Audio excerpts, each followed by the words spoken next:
सरफरोशी की तमन्ना अब हमारे दिल में है, देखना है जोर कितना बाजुए कातिल में है।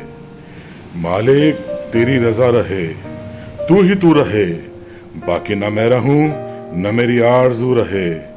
जब तक कि तन में जान रगों में लहू रहे, तेरा ही जिक्र और तेरी ही जुस्तजू रहे। जय मातृभूमि, जय क्रांतिकारी, वंदे मातरम। साथियों,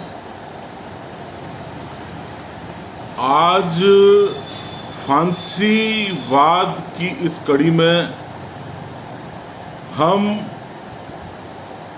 आपसे साझा करना चाहते हैं दो शायरों की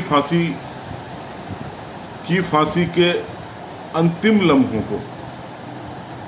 जी हाँ मित्रों, 19 दिसंबर सन 1927 का दिन देश के क्रांतिकारी इतिहास में वह महान दिन था जिस दिन हमारे दो महान क्रांतिकारियों अशफाक उल्लाह खान एवं पंडित राम प्रसाद बिस्मिल की फांसी हुई। दोनों ही अव्वल दर्जे के शायर।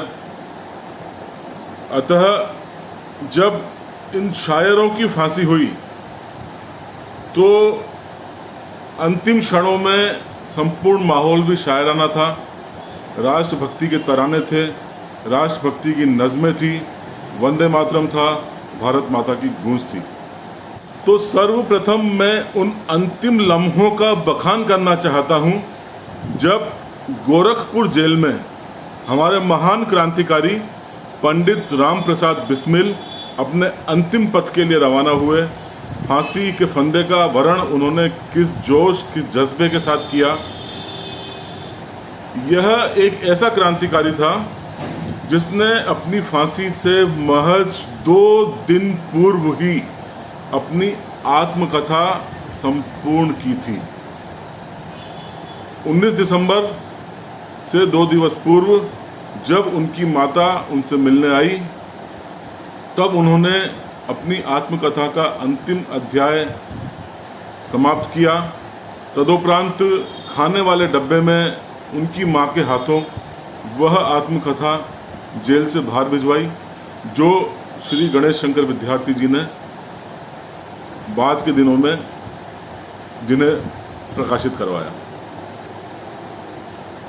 अपनी मां को पूर्ण हौसला एवं संपूर्ण उन्होंने सामर्थ्य एवं ताकत से भर दिया कि हे माँ, तुम्हें चिंता करने की कोई बात नहीं है। तुम्हारा पुत्र मातृवेदी के लिए अपने आप को समर्पित करने जा रहा है। माँ भी एक क्रांतिकारी की माँ थी। माँ ने कहा, चिंता किस बात की, मुझे गर्व है इस बात का। जब तुम मेरे गर्भ में थे मेरी यही इच्छा थी कि भगवान श्री राम जैसा मेरा पुत्र हो, और आज तुमने मेरी वो इच्छा संपूर्ण की है, मेरी वो इच्छा पूर्ण की है। मुझसे सौभाग्यशाली माँ कौन हो सकती है। ये था जज्बा अंतिम क्षणों में माँ और बेटे का। पंडित राम प्रसाद बिस्मिल की फांसी के अंतिम लम्हों को बताऊं, इससे पूर्व इनका जो फांसी का ट्रायल था वह भी अपने आप में रोचक था। लुईस शर्ट नामक न्यायाधीश, अवध का न्यायाधीश था, उसकी अदालत थी।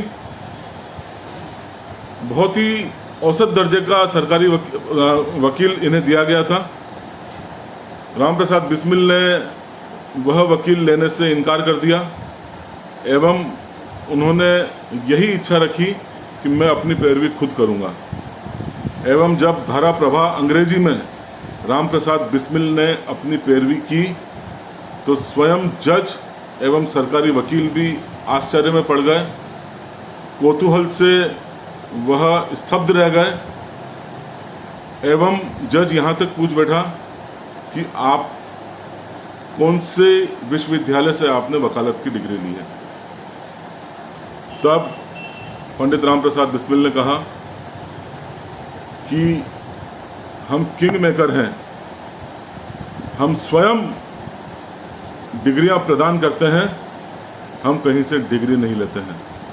ये जज्बा था पंडित राम प्रसाद बिस्मिल का। अब बात करें अंतिम दिन की, 19 दिसंबर सन 1927, जब राम प्रसाद बिस्मिल गोरखपुर जेल में अपनी अंतिम पड़ाव पर थे, अपनी अंतिम यात्रा पर थे।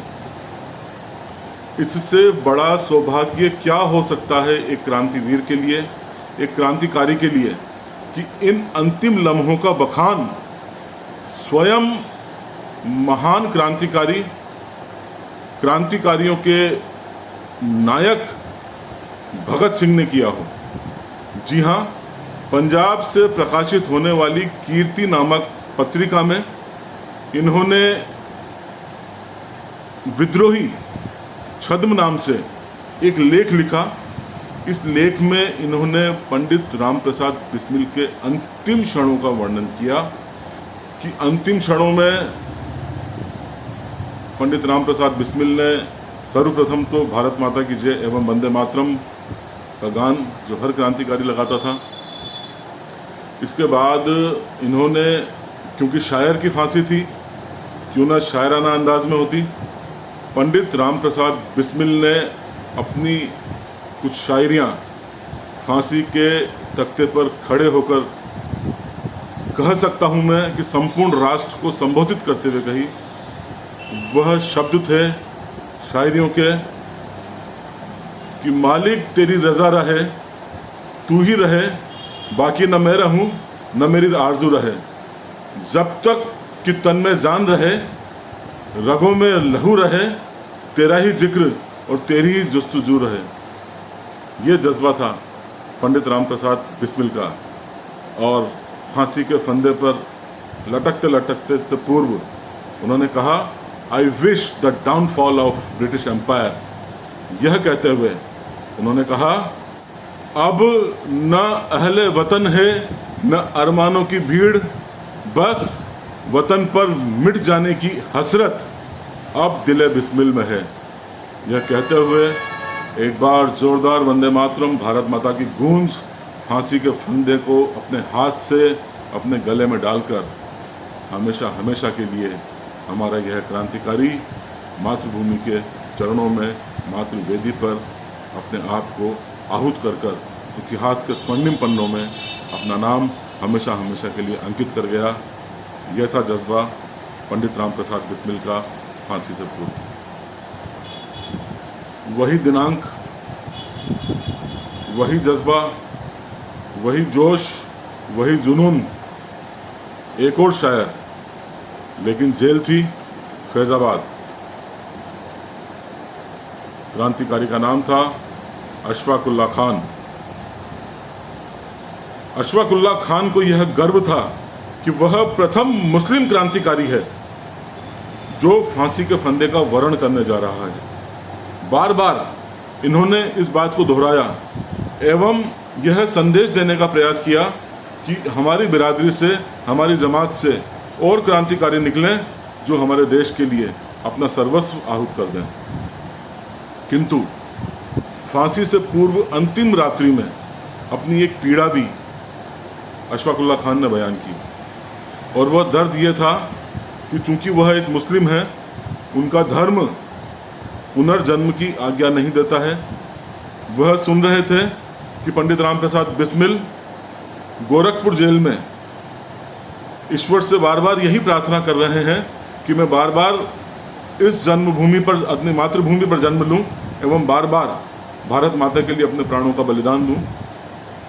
अशफाक उल्लाह खान की यह पीड़ा थी कि वह अपने परवरदिगार से, वह अपने खुदा से यह मांग, यह प्रार्थना नहीं कर सकते हैं क्योंकि उनका धर्म पुनर्जन्म की आज्ञा नहीं देता है। खैर, एक पीड़ा थी उनके दिल में, लेकिन बार बार चलिए नहीं, लेकिन एक बार तो मातृभूमि के लिए प्राण आहूत करने का यह समय था। तो इस समय को पूरे जोश एवं जज्बे के साथ एक उत्सवमयी माहौल में अशफाक उल्लाह खान ने मनाया, जिया। सुबह बहुत ही प्रारंभिक पहर में उठकर व्यायाम किया एवं बाकायदा नमाज पढ़ी, कुरान की आयतें पढ़ी एवं अपने परवरदिगार से यही कहा कि हे परवरदिगार, यदि संभव हो तो यह मेरी मातृभूमि है, मैं इसकी सेवा युगों युगों तक करना चाहता हूँ। भारत माता की जय एवं वंदे मातरम की गूंज के साथ अंतिम सफ़र के लिए हमारा एक क्रांतिकारी चल पड़ा। लेकिन चलते चलते सिर्फ इन्हें एक बात का आशंका थी कि क्या आज़ाद पीढ़ियाँ अशफाकुल्ला खान, राम प्रसाद बिस्मिल, राजेंद्र लाहिड़ी, रोशन सिंह हमारी क्रांति देश के लिए हमारे रक्त समर्पण को याद कर पाएगी। तब इन्होंने कहा, जुबान हाल से अशफाक की तुरबत ये कहती है, मुहिब्बा ने वतन ने क्यों हमें दिल से भुलाया है, बहुत अफसोस होता है, बड़ी तकलीफ़ होती है, शहीद अशफाक की तुरबत है और धूपों का साया है, शहीद अशफाक की तुरबत है और धूपों का साया है। अंतिम क्षणों में भी वंदे मातरम, भारत माता की जय, कुरान की आयतें एवं शायर के अंतिम शब्द, मेरे ये हाथ इंसानी खून से रंगे हुए नहीं हैं, इसलिए मैं जहाँ भी जाऊँगा मेरा इंसाफ होगा, मेरा इंसाफ होगा, मेरा इंसाफ होगा। वंदे मातरम, भारत माता की गूंज। और चरखी घूमती है, फांसी का तख्ते का झटक दिया जाता है और एक और क्रांतिकारी मातृवेदी पर अपने प्राणों को आहूत कर लेता है। मातृभूमि सेवा संस्था नमन करती है, वंदन करती है क्रांति के ऐसे ही जोश जज्बे जो पंडित राम प्रसाद बिस्मिल एवं अशफाकुल्ला खान ने 19 दिसंबर सन 1927 में दिखाया। जय क्रांतिकारी, जय मातृभूमि, जय भारत माता, जय हिंद।